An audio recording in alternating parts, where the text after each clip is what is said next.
G'day, this is Lodbrock Dota. This video we're going to look at Alliance in the Chongqing Major playing against EG. We've got a shot of Mid-Nature's Prophet here, and we're going to be looking and focusing on map control, movements that create and relieve pressure, and what Alliance does that enables them to get kills and objective opportunities. So this video is mostly intended for the team that I'm coaching, but we'll have it up on the YouTube channel. Alright, so the first thing I'm going to show you here is the laning stage situation. It's been an aggro try versus defensive try top lane, 3 heroes each. We had mostly a 1v1 mid, SF versus NP, and 1v1 bot lane with Arteezy Jug and Boxy Timber. So Arteezy's hit 6 here, and Boxy's about to after he get these creeps, which is why Arteezy wants to cut the next wave. As you can see from here, it's pretty hard for him to stay in this lane, especially with the Chakram coming out. So we're gonna fast forward quickly here, straight into when Arteezy respawns, and we'll show you what they do. This is the movements immediately in the post lane situation. So Arteezy respawns, and he TP's top. TP's to where the team is shrining, and immediately they've got a smoke on Courier. Yep, smoke on Courier, use it, and they're going to try to make a movement mid here.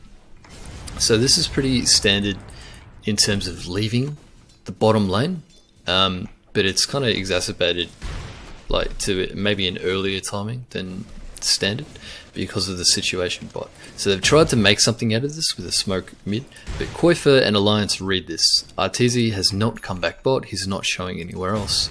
He's not quite the stage where he wants to jungle. So Koifer, with the movements of its trees, like, he knows exactly what they're trying to do, and nothing quite comes from it. What I do want to show you here is the movement from the rest of EG and adaptations. So SF has also gone top. He's a really strong hero that threatens Morphling a little bit, wants to actively play this lane. The Tiny, who is playing support from S4. Playing support? No, sorry, not playing support. He's just underleveled because he's a tri-lane top. So he's getting some XP mid, and what they've done here bottom is Fly is also pretty underleveled, is just suiciding this lane. His buns are charging this lane to ensure that the Timber can't freely push it. So he's just trying to slow this progress. He's died there, and I'm not even watching it because just to further point in, this death is fine.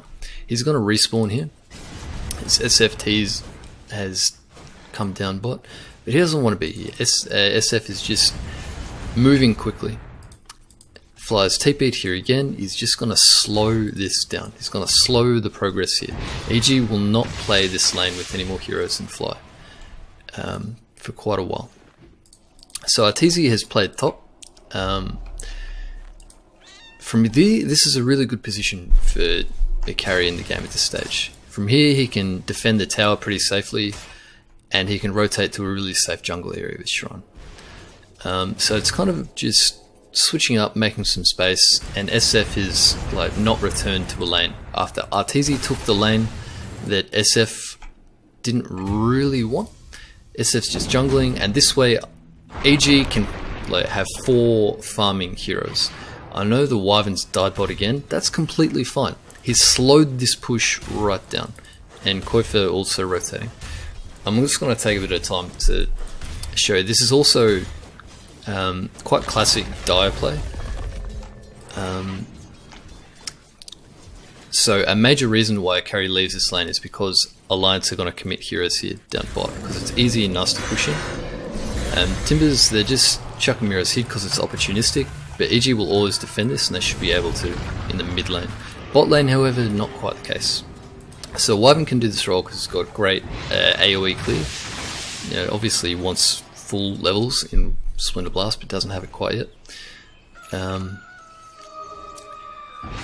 Yeah. So for Dire, they're going to play 3 lanes. Last thing I'll say for this section of the video is Morphling is kind of able to play this basically dead lane role for his team because he's supposed to be really tanky. He's not supposed to die. The only way he really does die is to the incredible nuke damage coming out of SF, and if he just kind of watches for that, he should be fine. So this way that Dire plays, the Alliance play, also enables them to apply like massive pressure. They can farm on 4 heroes too.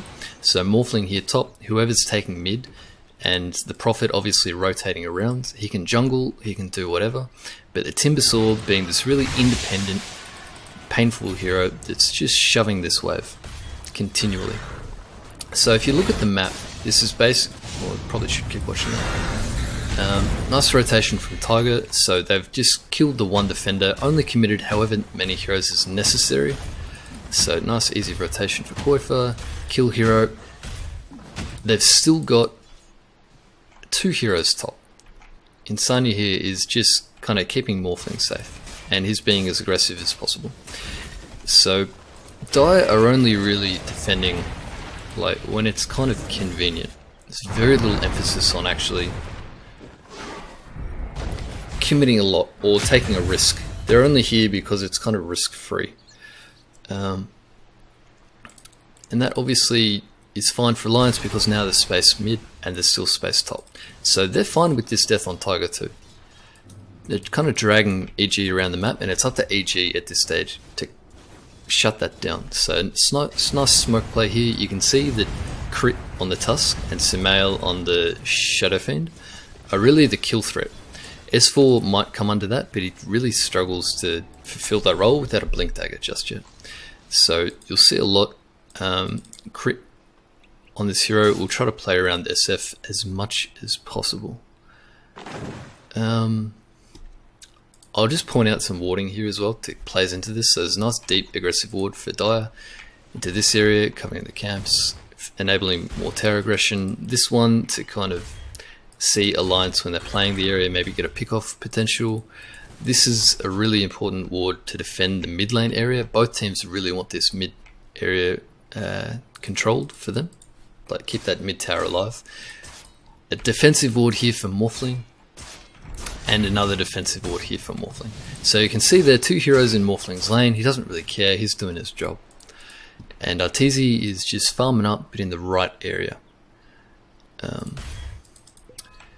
Jug is a massive strength of Jug as a hero, that he can kind of do what Morphling's doing, stay in his safe lane a long time, but this game he just kind of can't. He can't kill the Timbersaw, and eventually the Timbersaw will chuck him out. So it's a nice pick there from Boxy. So at this stage there is a switch. That kind of thing that Morphling was doing, he's giving it to Boxy now, and that's this. So Boxy's kind of like an upgrade, is an even tankier, even tougher to kill, even more painful hero than the Morphling to deal with. And Morphling can kind of take up all this space that's being created around here and around here if he likes. And the tier 2 is dropped with very little defense from EG, and that's intentional. That's intentional. This is really quite classic Radiant play of the patch, and it's quite classic Dire play. What Radiant really want to do is to do what Boxy here is preventing them from doing, pushing into this tower and taking over where Morphling is farming. Because right now Alliance can kind of do whatever they like. They're playing everywhere. You can see 4 heroes go top. Boxy has the map sense to see that coming. You can see how tanky he is. Really good interruptions from the Avalanche and the Walrus Punch to bring him down, but it's taken 4 heroes. And that's an almost kill on Arteezy, a lot of pressure on mid, and split push pressure coming out of the Prophet. So you can see, even though Alliance, it didn't quite pan out perfectly for them, like you see the strategy in play.